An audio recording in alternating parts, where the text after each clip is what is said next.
Teacher history maker पे आ गई हूँ। जैसे मैंने आपसे कहा कि कैचअप कोर्स का ये मेरा लास्ट वीडियो है, ठीक है, इस कैचअप कोर्स का, इस सीजन का, यानी 2020 के कैचअप कोर्स का। तो ये लास्ट वीडियो किस क्लास का मैं दे रही हूँ? मैं क्लास 8 के बच्चे का, क्लास 7 का कैचअप कोर्स हिस्ट्री का दे रही हूँ, है ना। इससे पीछे मैंने आप लोगों को हिस्ट्री के इसके 7 चैप्टर पढ़ा दिए और ये 9 चैप्टर है, एक चैप्टर 8 नहीं पढ़ना था, तो ये 9 चैप्टर है। और इस 9 चैप्टर में आपने पढ़ना था क्या? तो आपने पढ़ना था 18वीं शताब्दी का भारत, 18वीं शताब्दी का भारत और भारत में राजनीतिक संरचनाएं। तो मैं आज आपको ये चैप्टर फिनिश करती हूँ। कल मैंने 2 चैप्टर ऑन बुक, आप लोगों के ऑन डिमांड ऑन बुक मैंने पढ़ाया। आज ये चैप्टर मैं उसी का थोड़ा विस्तारित रूप लेके आ रही हूँ कि इसको मैं पॉइंट के रूप में आपको लास्ट कंक्लूड कर दूंगी। तो जैसे कि ये मेरा चैप्टर है, ये चैप्टर भारत का कौन समय है? तो ये भारत का हम मुख्यतः 7th क्लास में मध्य भारत को पढ़ते हैं, मध्यकालीन भारत के इतिहास को पढ़ते हैं। लेकिन ये लास्ट कहाँ होता है? तो 18वीं शताब्दी में, जब अंग्रेज हमारे ऊपर शासन करना शुरू कर देते हैं। तो ये लास्ट चैप्टर है और इसमें वही कुछ बातें हैं जो बारीकियों से आपको जानना बहुत ज़रूरी है, क्योंकि इतिहास जानने के बाद ही हम अपने अस्तित्व को पहचान पाते हैं। तो उस लिहाज से भी इतिहास को अच्छे से जानिए। तो जैसे ये 18वीं शताब्दी का भारत है, 18वीं शताब्दी में भारत की स्थिति क्या थी? स्थिति ये थी कि हमारे यहाँ अब सत्ता परिवर्तन हो गया था। सत्ता परिवर्तन क्या हुआ था? तो मुगल्स जो थे उनका स्थिति खत्म हो गया था। औरंगजेब की मृत्यु 1707 में होने के बाद फिर ऐसा कोई लायक शासक नहीं हुआ मुगलों में, ये कह सकते हैं, जो अपनी शासन व्यवस्था को अच्छी तरह से चला सकता। तो 18वीं सदी आते आते उनके हाथ से पूरी तरह से पावर खत्म हो गया। अब क्या हुआ? तो जो लोग जहाँ थे, जिस प्रदेश में थे, पहले राज्य को प्रदेश कहा जाता था, जिस प्रदेश में थे, जिस इलाके में रहते थे, जिस जनपद में रहते थे, वहाँ पे उन्होंने अपने राज्य का विस्तार किया। तो जैसे हमने कल ही पढ़ाया आपको कि 18वीं शताब्दी में क्या हुआ, तो भारत से मुगलों की शक्ति समाप्त हो गई। अब भारत में ईस्ट इंडिया कंपनी अपना रूल करने लगी। ईस्ट इंडिया कंपनी कौन? तो यूरोप की एक कंपनी, व्यापारिक कंपनी, जो भारत में क्या करने आई थी? इंग्लैंड की ये एक कंपनी थी। ये भारत में क्या करने आई थी? व्यापार करने आई थी। लेकिन अब व्यापार करते करते करते करते करते करते इन्होंने हमारे ऊपर क्या करने लगा? तो हमारे ऊपर शासन करना प्रारंभ कर दिया। इन्होंने शासन कैसे करना प्रारंभ किया? तो सबसे पहले जब वो आए, हमारी परिस्थिति देखे, और उसके बाद इन्होंने क्या किया कि इस प्रदेश के शासकों को मिला लिया। शासकों को मिलाना बहुत आसान था, उपहार और भेंट देते और शासक उनके हो जाते। उसके बाद वो देखने ही नहीं जाते कि ये लोग आखिर कर क्या रहे हैं। तो हुआ भी ऐसा ही, शासक अपना आराम का जिंदगी जी रहे हैं। उस जमाने में भी लोगों को शौक और आराम में कमी नहीं थी, और वो लोग क्या करते थे? आराम करते थे और उनके द्वारा दिए हुए उपहारों का प्रयोग करते थे। और हमारे यहाँ उसके एवज में वो लोग क्या करते थे? तो कर मुक्त व्यापार का कागज साइन करवा लेते थे। यानी कि किसी के खेत में अगर काम करना है, किसी इलाके में अगर काम करना है, तो राजा की सहमति मिल जाती। अब उस इलाके का मालिक कौन हो जाता?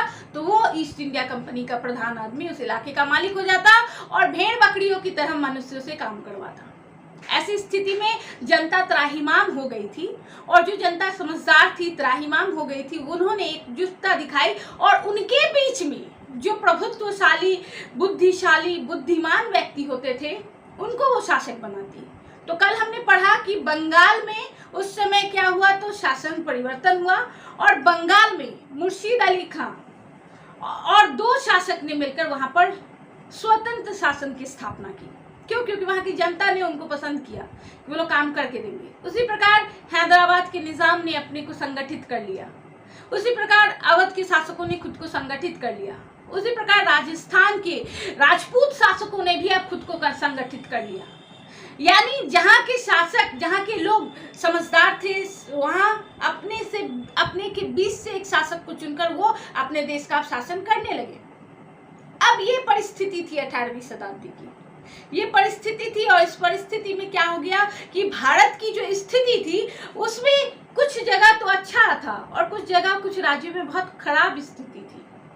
अब इसी समय क्या हुआ कि हम लोग फिर संगठित हो सकते थे 18वीं सदी में, लेकिन हम लोग संगठित नहीं हुए और हम लोग फिर छिन्न भिन्न होकर टुकड़ों में बटे रहे। तो इसका फायदा क्या हुआ कि ईस्ट इंडिया कंपनी ने संपूर्ण भारत को अपने अधिकार क्षेत्र में लेना शुरू कर दिया।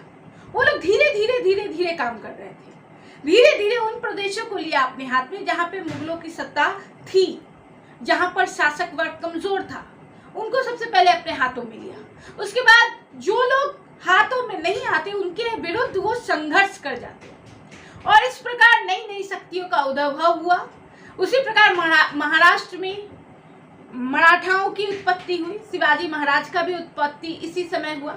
यानी कि सबों ने मुगलों के जाने के बाद अब अंग्रेज से लोहा लेना शुरू किया, लेकिन कोई संगठित होकर काम नहीं कर पाया था।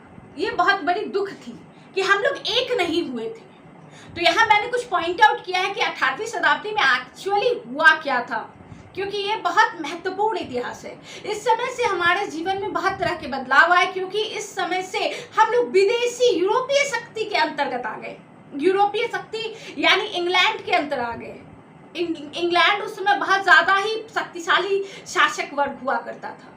इसने बहुत सारे देशों पे अपने उपनिवेशवाद को स्थापित किया हुआ था। जैसे कि आप लोग जानते हो कि क्रिकेट में कॉमनवेल्थ गेम क्रिकेट को कहा जाता है, तो क्रिकेट वही देश खेलता है, ये आप लोगों का जीके जीएस है, इसको थोड़ा जान लीजिए। क्रिकेट वही देश खेलता है जिसके ऊपर कभी इंग्लैंड शासन किया था, इसलिए इसको कॉमनवेल्थ गेम कहा जाता है। अमेरिका क्रिकेट नहीं खेलता है, कभी गौर कीजिएगा। इसका मतलब अमेरिका कभी उसके अंदर में नहीं रहा है। इसी पे एक फिल्म आई थी लगान, देखा है आपने? आप उस फिल्म को जरूर देखना, वो हिस्ट्री से रिलेटेड है। ऐसे ही ब्रिटिशर्स हमारे साथ करते थे, यानी कि वो एक गांव का कहानी दिखा रहा है, राजस्थान साइड के गांव का, कि वहां क्या हो रहा है कि वहां वर्षा नहीं हो रही है, लेकिन अंग्रेजों को क्या चाहिए? लगान चाहिए। अब अंग्रेज के पास लोग जा रहे हैं कि हमारे यहाँ वर्षा नहीं है, हम भूखे मर रहे हैं, हम क्या करें, हमको लगान नहीं दे पाएंगे। तो बोला एक शर्त में हम तुम लोग को छोड़ेंगे, लगान, हम लोग के साथ क्रिकेट खेलो। और तब क्रिकेट खेलता है वो लोग, और डेडिकेशन के साथ खेलता है, उनको हराता है और लगान माफ कराता है। तो आप लोग एक चीज हमेशा याद रखिएगा कि अंग्रेज जो है जिन देशों पे अपना शासन किए थे उन देशों को ही क्रिकेट खेलने के लिए दिए, और इसी तरह क्रिकेट को कॉमनवेल्थ गेम कहा जाता है। और इसमें अमेरिका नहीं है, यानी कि अमेरिका पे कभी उन्होंने अपना प्रभुत्व स्थापित नहीं किया। जर्मनी भी नहीं खेलता है ना। तो ये कुछ कुछ चीजें गौर कीजिएगा। अब कम टू द पॉइंट, हम 18वीं शताब्दी में आ जाते हैं कि अब हम लोग अभी भी हम इंडियंस एक नहीं हुए। तो हमारे ऊपर क्या हुआ? ईस्ट इंडिया कंपनी ने अपना शासन करना प्रारंभ किया। हम एक कब हुए? एक हुए हम 1857 में जाके, लेकिन उस समय भी हम एक होते होते रह गए। कहीं कहीं हम लोगों को वहां भी मदद नहीं मिली थी, नहीं तो हम 1857 में ही अंग्रेजों को, ईस्ट इंडिया कंपनी को मार के भगा देते। लेकिन इसके बाद 1947 लंबा चला। उसके बाद हम लोग क्या हुआ? 1947 15 अगस्त 1947 को आजादी हुई। ठीक है, कम टू द पॉइंट, आ जाइए इधर। तो ये जो है 18वीं शताब्दी में नई राजनीतिक संरचना क्या हुई? तो सबसे पहले भारतीय शासकों का पुनः अस्तित्व में आना। भारतीय शासक अब थोड़ी मात्रा में पुनः अस्तित्व में आए। मुगल सत्ता की समाप्ति हो गई। भारत में ईस्ट इंडिया कंपनी का विस्तार होना प्रारंभ हुआ। ईस्ट इंडिया कंपनी है ना, ईस्ट इंडिया कंपनी बढ़ने लगा, अब स्टार्ट होने लगा, अपना शासन करना प्रारंभ किया। यूरोपियंस का भारत में क्षेत्र विस्तार सिर्फ ईस्ट इंडिया कंपनी ही नहीं हुई थी, इसमें डच और फ्रेंच और पुर्तगाली भी हमारे यहाँ अपना हाथ पैर पसार रहे थे। यूरोप के लोग थे, ये लोग भारत में आपस में लड़ते थे व्यापार व्यवसाय को लेकर, लेकिन इंग्लैंड बहुत ज्यादा शक्ति लगाया, बहुत दिमाग लगाया, तो उसने क्या किया? सब राजा, सब देश को साइड करके खुद को स्थापित कर दिया। बंगाल, अवध और हैदराबाद का खुद को एक स्वतंत्र राज्य बनाना, ये भी हो गया था। कब हुआ था? तो ये हुआ था 18वीं शताब्दी में। और मराठाओं का अस्तित्व में आना, शिवाजी का अस्तित्व में आना, पेशवाओं का अस्तित्व में आना, ये सारे लोग उस समय अस्तित्व में आ गए थे।